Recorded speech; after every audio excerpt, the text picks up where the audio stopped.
Hello friends, good morning. कैसे हो? I hope कि आप लोग अच्छे ही होंगे। सो फ्रेंड्स, आज की इस वीडियो में आप लोग से मैं छोटा सा टेस्ट लूँगा special UP triple S C PET exam 2021 के लिए। फ्रेंड्स, इस टेस्ट में जो टोटल आपके क्वेश्चंस होंगे वो होंगे 55। इसमें 30 क्वेश्चंस आपके जीके जीएस के होंगे, 5 क्वेश्चंस जनरल हिंदी के होंगे, 10 क्वेश्चंस करंट अफेयर के एंड 10 क्वेश्चंस जनरल अवेयरनेस के। तो टोटल 55 क्वेश्चंस है। लास्ट में आप लोगों का 55 में सिर्फ जितना भी क्वेश्चंस करेक्ट हो तो लास्ट में आप लोग अपना नाम और स्कोर कमेंट बॉक्स में जरूर बताइएगा। चलिए स्टार्ट करते हैं। सबसे पहला क्वेश्चन यहाँ पे देख सकते हैं कि हड़प्पा सभ्यता संबंधित है किस युग से। सभी लोग पहला का राइट आंसर बताने का प्रयास करेंगे कि हड़प्पा सभ्यता संबंधित है किस युग से। बहुत इंपॉर्टेंट क्वेश्चन है, बेसिक क्वेश्चन है। तो हड़प्पा सभ्यता जो संबंधित है कांस्य युग से संबंधित है। ठीक है, ऑप्शन इसका ए करेक्ट होगा इस क्वेश्चन का राइट आंसर। निम्न में से कौन बेमेल है? इसमें से बेमेल आपको बताना है कौन सा है। तो ए का आंदोलन ये जो है 1919-20 में नहीं हुआ था, ये हुआ था 1921-22 में। ठीक है, तो ऑप्शन इसका सी वाला बिल्कुल करेक्ट हो जाएगा। ठीक है, चलिए अगला प्रश्न यहाँ पे देख सकते हैं, कौटिल्य के अर्थशास्त्र में किस पहलू पर प्रकाश डाला गया है? 3 का राइट आंसर बताने का प्रयास करेंगे कि कौटिल्य के अर्थशास्त्र में किस पहलू पर प्रकाश डाला गया है। अगर आपको आंसर सोचने का ज़्यादा समय चाहिए तो आप लोग वीडियो को रोक भी सकते हैं। तो कौटिल्य के अर्थशास्त्र में किस पहलू पर प्रकाश डाला गया है? राजनीतिक नीतियां पर जो है प्रकाश डाला गया है।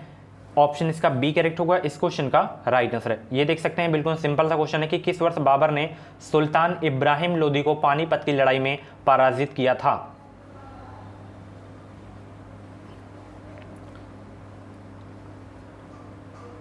बाबर और इब्राहिम लोदी के बीच पानीपत का कौन सा युद्ध हुआ था? ये आपको पता ही होगा। 1526 में पानीपत का प्रथम युद्ध हुआ था और 1556 में द्वितीय युद्ध हुआ था अकबर और हेमू के बीच में। ऑप्शन इसका बी करेक्ट होगा इस क्वेश्चन का राइट आंसर। अगला प्रश्न यहाँ पे आप लोग देख सकते हैं, निम्नलिखित गुप्त शासक का कालक्रम निर्धारित कीजिए। सभी लोग 5 का राइट आंसर बताने का प्रयास करेंगे।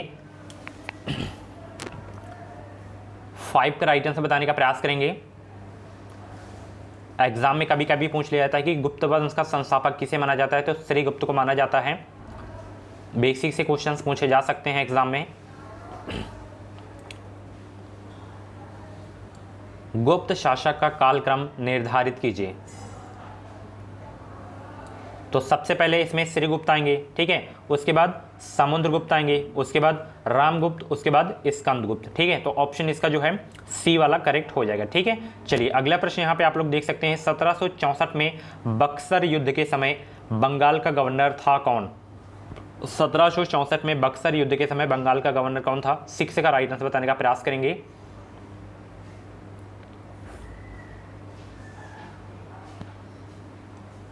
तो वो थे वेंसी टॉर्ट। कौन थे? वेंसी टॉर्ट। ऑप्शन इसका सी करेक्ट होगा इस क्वेश्चन का राइट आंसर। अगला प्रश्न, भारतीय राष्ट्रीय कांग्रेस की पहली बैठक किस शहर में हुई थी? ये क्वेश्चंस पहले भी करवाया हूं मैं।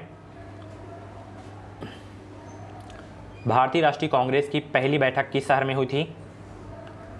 बंबई में हुई थी। ठीक है, ऑप्शन इसका बी करेक्ट होगा इस क्वेश्चन का राइट आंसर। कब हुई थी?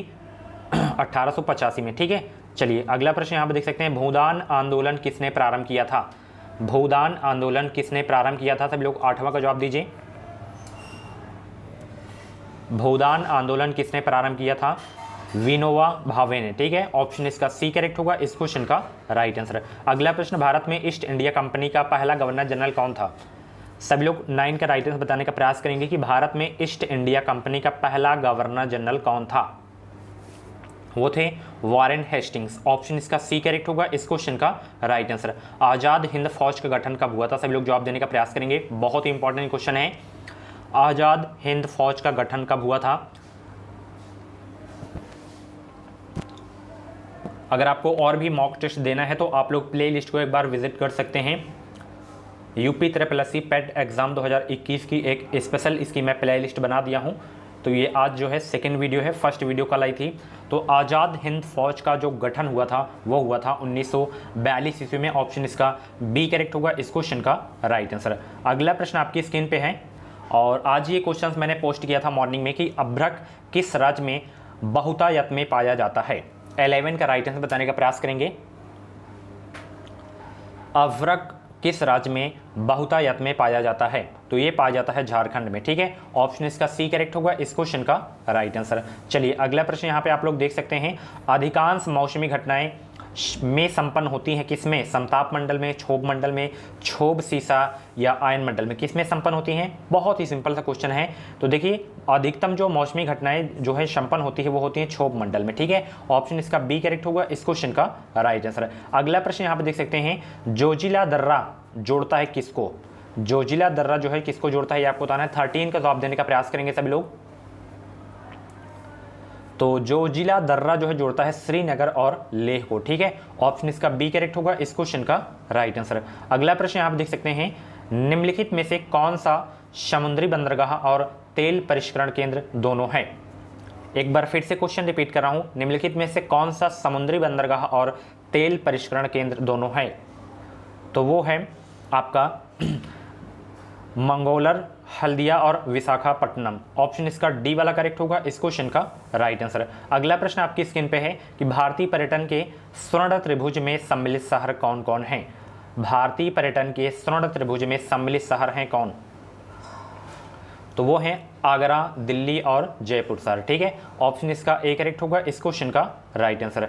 अगला प्रश्न आपकी स्क्रीन पे है कि world economic situation and prospect शीर्षक से जो है रिपोर्ट किस अंतर्राष्ट्रीय संस्था द्वारा जारी किया जाता है?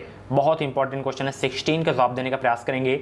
World economic situation and prospect शीर्षक से रिपोर्ट किस अंतर्राष्ट्रीय संस्था द्वारा जारी किया जाता है? ये जारी किया जाता है संयुक्त राष्ट्र संघ के द्वारा। ठीक है, ऑप्शन इसका सी करेक्ट होगा इस क्वेश्चन का राइट आंसर। वन नीति के अनुसार कितने प्रतिशत क्षेत्र वनों से आच्छादित होना चाहिए? 17 का जवाब देने का प्रयास करेंगे। वन नीति के अनुसार कितने प्रतिशत क्षेत्र वनों से आच्छादित होना चाहिए? 33% होना चाहिए। ठीक है, ऑप्शन इसका सी करेक्ट होगा इस क्वेश्चन का राइट आंसर। उदारीकरण, निजीकरण और भूमंडलीकरण की नीति नई आर्थिक नीति के रूप में निम्न में से किस प्रधानमंत्री द्वारा स्वीकार की गई थी?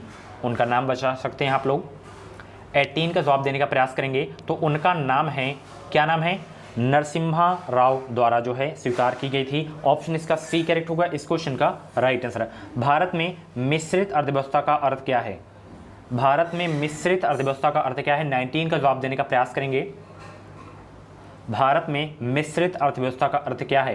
तो भारत में मिश्रित अर्थव्यवस्था का जो अर्थ है सार्वजनिक तथा निजी क्षेत्र का सह अस्तित्व, ये जो है भारत में मिश्रित अर्थव्यवस्था का अर्थ है। ठीक है, ऑप्शन इसका सी करेक्ट होगा इस क्वेश्चन का राइट आंसर। अगला प्रश्न आपकी स्क्रीन पे है कि विशेष आर्थिक क्षेत्र अधिनियम प्रभावी हुआ था कब? 2004 में, 2005 में, 2006 में, 2007 में। कब प्रभावी हुआ था विशेष आर्थिक क्षेत्र? ये जो है 2006 में प्रभावी हुआ विशेष आर्थिक क्षेत्र।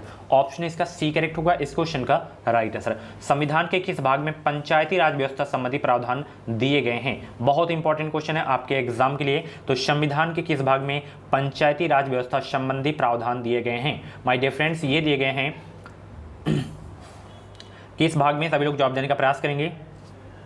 आंसर सोचने का ज़्यादा समय चाहिए तो आप लोग वीडियो को रोक भी सकते हैं।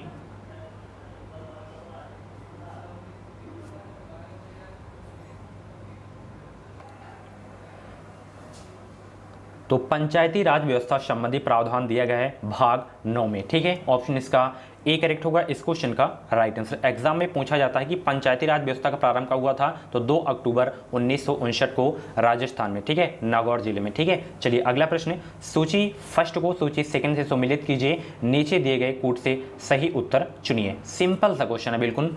22 का जवाब देने का प्रयास करेंगे सभी लोग। तो यहाँ पे देखिए संविधान संशोधन किससे संबंधित है? अनुच्छेद 368 से। ठीक है, वित्त आयोग किससे संबंधित है? अनुच्छेद 280 से। ठीक है, वित्तीय आपात किससे संबंधित है? तो ये जो है 360 से संबंधित है। अखिल भारतीय सेवाएं, ये जो है अनुच्छेद 312 से संबंधित है। तो ऑप्शन इसका ये वाला सही हो जाएगा, बी वाला। ठीक है, सभी को पता भी रहा होगा। ठीक है, चलिए भारतीय संविधान के व्याख्या करने वाला अंतिम प्राधिकारी है कौन? उच्चतम न्यायालय या प्रधानमंत्री या राष्ट्रपति या संसद? 23 का जवाब देने का प्रयास करेंगे। भारतीय संविधान की व्याख्या करने वाला अंतिम प्राधिकारी है उच्चतम न्यायालय। ठीक है, ऑप्शन इसका ए करेक्ट होगा इस क्वेश्चन का राइट आंसर। अगला प्रश्न, निम्नलिखित में से कौन सा सम्मिलित नहीं है? 24 का जवाब देंगे, निम्नलिखित में से कौन सा सम्मिलित नहीं है?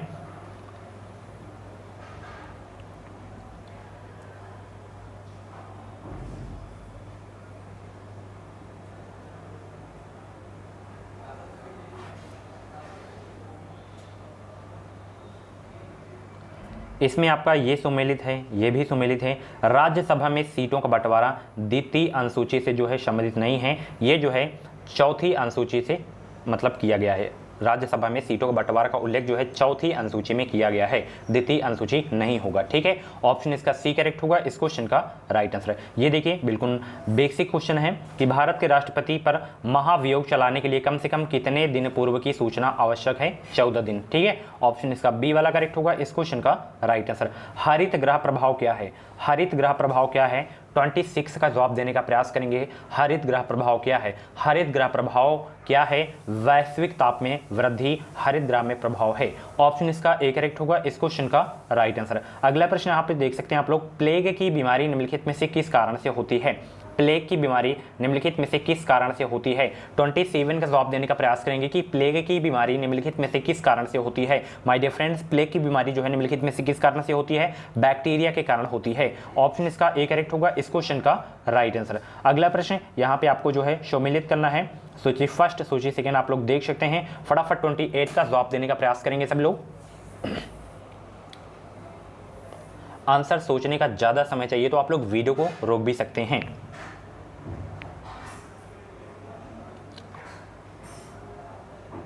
ट्वेंटी 28 का जवाब देने का प्रयास करेंगे सभी लोग।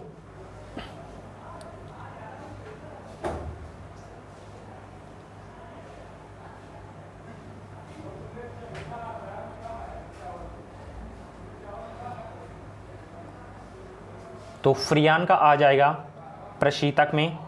ठीक है, टेट्रा एथिलेट का जो है आ जाएगा एंटीनॉक में। ठीक है, उसके बाद बेंजीन हेक्सोक्लोराइड का जो आ जाएगा वो आ जाएगा कीटनाशी में। ठीक है, उसके बाद कार्बन टेट्राक्लोराइड का अग्निशामक में आ जाएगा। तो ऑप्शन इसका जो है डी वाला बिल्कुल करेक्ट हो जाएगा। ठीक है, चलिए अगला प्रश्न, कोलाइड विलयन में कणों का आकार होता है? बहुत ही सिंपल सा क्वेश्चन है। कोलाइड विलयन में जो है कणों का आकार होता है कितना? 29 का जवाब देने का प्रयास करेंगे सभी लोग।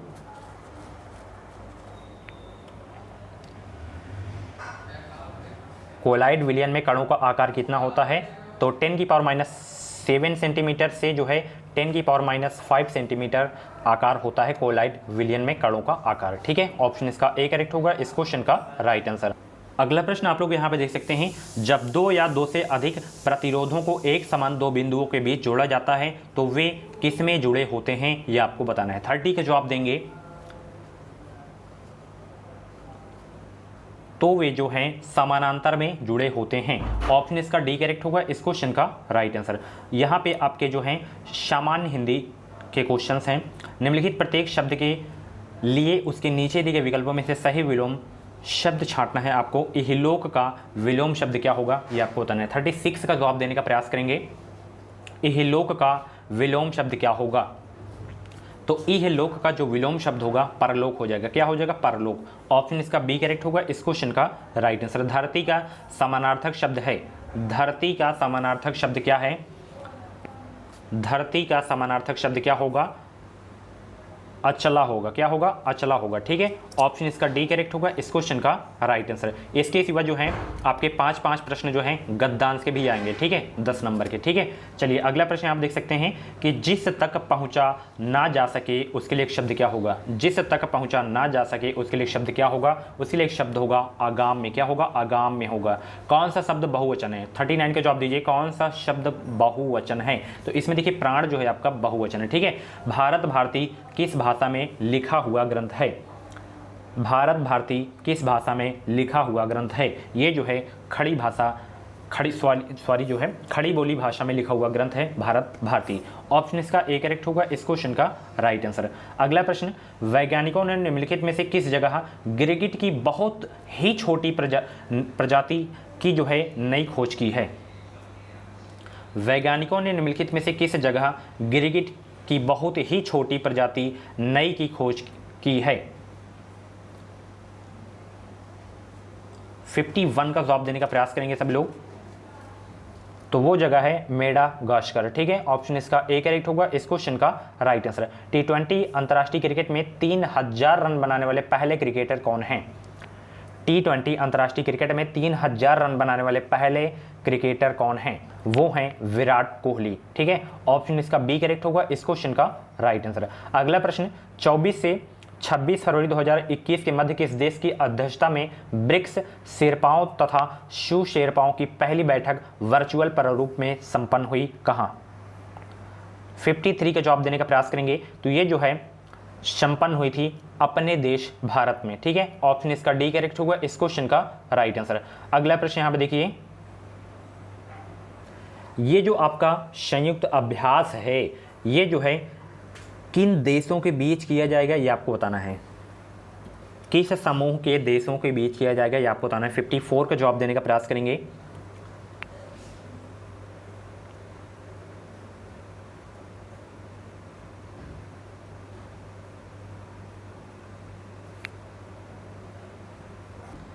तो ये संयुक्त अभ्यास जो है एससीओ समूह के देशों के बीच किया जाएगा। ऑप्शन इसका ए करेक्ट होगा इस क्वेश्चन का राइट आंसर, ठीक है। चलिए अगला प्रश्न यहाँ पे आप लोग देख सकते हैं,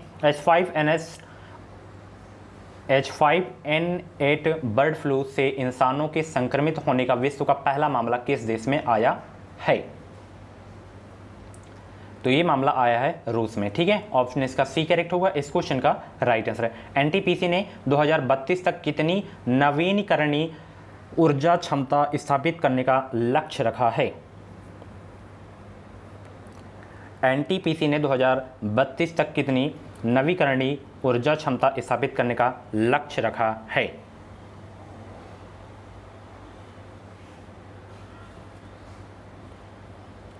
तो इस क्वेश्चन का जवाब आपको कमेंट बॉक्स में देना है, ठीक है। अगर आपके मैं कमेंट को लाइक कर दे तो आपका आंसर बिल्कुल सही हो, ठीक है। चलिए अगला प्रश्न, किस राज्य में स्थित रामगढ़ विषधारी वन्यजीव अभ्यारण्य को बाघ अभ्यारण्य बनाने की मंजूरी मिली है? उस राज्य का नाम बताने का प्रयास करेंगे। तो वो राज्य है राजस्थान, ठीक है। ऑप्शन इसका डी करेक्ट होगा इस क्वेश्चन का राइट आंसर। किस देश ने फुटबॉलर स्वामी खेदीरा ने संन्यास की घोषणा की है? किस देश के फुटबॉलर ने? तो जर्मनी के फुटबॉलर ने जो है संन्यास की घोषणा की है, स्वामी खेदीरा ने, ठीक है। ऑप्शन इसका बी करेक्ट होगा इस क्वेश्चन का राइट आंसर। 100 औषधि पौधों पर ई पुस्तक का विमोचन किसने किया है? तो इसका विमोचन किए हैं किरण रिजिजू। ऑप्शन इसका सी करेक्ट होगा इस क्वेश्चन का राइट आंसर। किस राज्य के गुच्छी मशरूम को जीआई टैग का दर्जा दिया गया है? तो वो राज्य है जम्मू कश्मीर। जम्मू कश्मीर राज्य के जो है गुच्छी मशरूम को जो है जीआई टैग प्रदान किया गया है या दर्जा दिया गया है। ऑप्शन इसका ए करेक्ट होगा इस क्वेश्चन का राइट आंसर। परवेज मुशर्रफ की जीवन कथा in the line of fire के गुप्त लेखक कौन हैं? तो इसके जो लेखक हैं हुमायूं गौहर, ठीक है। ऑप्शन इसका ए करेक्ट होगा इस क्वेश्चन का राइट आंसर। जंप बॉल शब्द निम्नलिखित में से किससे संबंधित है? जंप बॉल शब्द निम्नलिखित में से किससे संबंधित है? ये संबंधित है बास्केटबॉल से। किससे संबंधित है? बास्केटबॉल से, ठीक है। ऑप्शन इसका सी करेक्ट होगा इस क्वेश्चन का राइट आंसर। नेपाल की पहली महिला राष्ट्रपति कौन थी? नेपाल की पहली महिला राष्ट्रपति कौन थी? 63 का जवाब देने का प्रयास करेंगे सब लोग। नेपाल की पहली महिला जो है राष्ट्रपति कौन थी? विद्या देवी भंडारी, ठीक है। ऑप्शन इसका बी करेक्ट होगा इस क्वेश्चन का राइट आंसर। अगला प्रश्न, डॉक्टर सलीम मोइजुद्दीन अली अब्दुल किसके लिए प्रसिद्ध थे? ये जो है प्रसिद्ध थे पक्षी विज्ञानी के लिए। ऑप्शन इसका ए करेक्ट होगा इस क्वेश्चन का राइट आंसर, ठीक है। डॉक्टर सलीम मोइजुद्दीन, ठीक है। मोहिनी अट्टम नृत्य मूल रूप से विकसित हुआ किस राज्य में? केरल में, ठीक है। ऑप्शन इसका बी वाला करेक्ट होगा इस क्वेश्चन का राइट आंसर। कारगिल विजय दिवस कब मनाते हैं? कारगिल विजय दिवस कब मनाते हैं? 66 का जवाब देने का प्रयास करेंगे सब लोग। तो कारगिल विजय दिवस मनाते हैं 26 जुलाई को। ऑप्शन इसका सी करेक्ट होगा इस क्वेश्चन का राइट आंसर। अगला प्रश्न, तानसेन सम्मान किस राज्य सरकार के जो है शुरू किया गया है? किस राज्य सरकार के द्वारा, या पूछ सकता है कि किस राज्य सरकार के द्वारा दिया जाता है? तो ये दिया जाता है मध्य प्रदेश राज्य सरकार के द्वारा। ऑप्शन इसका बी करेक्ट होगा इस क्वेश्चन का राइट आंसर। नेताजी सुभाष राष्ट्रीय खेल संस्थान कहाँ है? तो ये जो है संस्थान कहाँ है, सभी लोग 68 का जो है जवाब देने का प्रयास करेंगे। ये है पटियाला में, ठीक है। ऑप्शन इसका ए करेक्ट होगा इस क्वेश्चन का राइट आंसर। पटियाला का है पंजाब में, ठीक है। चलिए अगला प्रश्न, जनता पार्टी के शासनकाल के दौरान भारत के राष्ट्रपति थे कौन? तो वो थे नीलम संजीव रेड्डी, ठीक है। ऑप्शन इसका बी करेक्ट होगा इस क्वेश्चन का राइट आंसर। इंपॉर्टेंट क्वेश्चन है आपके एग्जाम के लिए, ठीक है। चलिए लास्ट क्वेश्चन, अंटार्कटिका की खोज किसके द्वारा की गई थी? अमेरिका के द्वारा की गई थी, ठीक है। अंटार्कटिका की खोज की गई थी। ऑप्शन इसका बी करेक्ट होगा इस क्वेश्चन का राइट आंसर। सो फ्रेंड्स, ये थे GK, current affair and general Hindi के क्वेश्चंस। इन 55 क्वेश्चंस में से आपकी जितने भी क्वेश्चंस करेक्ट हुए हो तो आप लोग अपना नाम स्कोर कमेंट बॉक्स में जरूर बताइएगा। और ऐसे ही डेली वीडियोस देखने के लिए आप लोग हमारे चैनल से जुड़ जाएं। चैनल को सब्सक्राइब करके बगल में बेल आइकन को ऑल पे प्रेस कर लीजिएगा। इस चैनल के माध्यम से आपको निश्चित ही मदद मिलेगी। Thank you.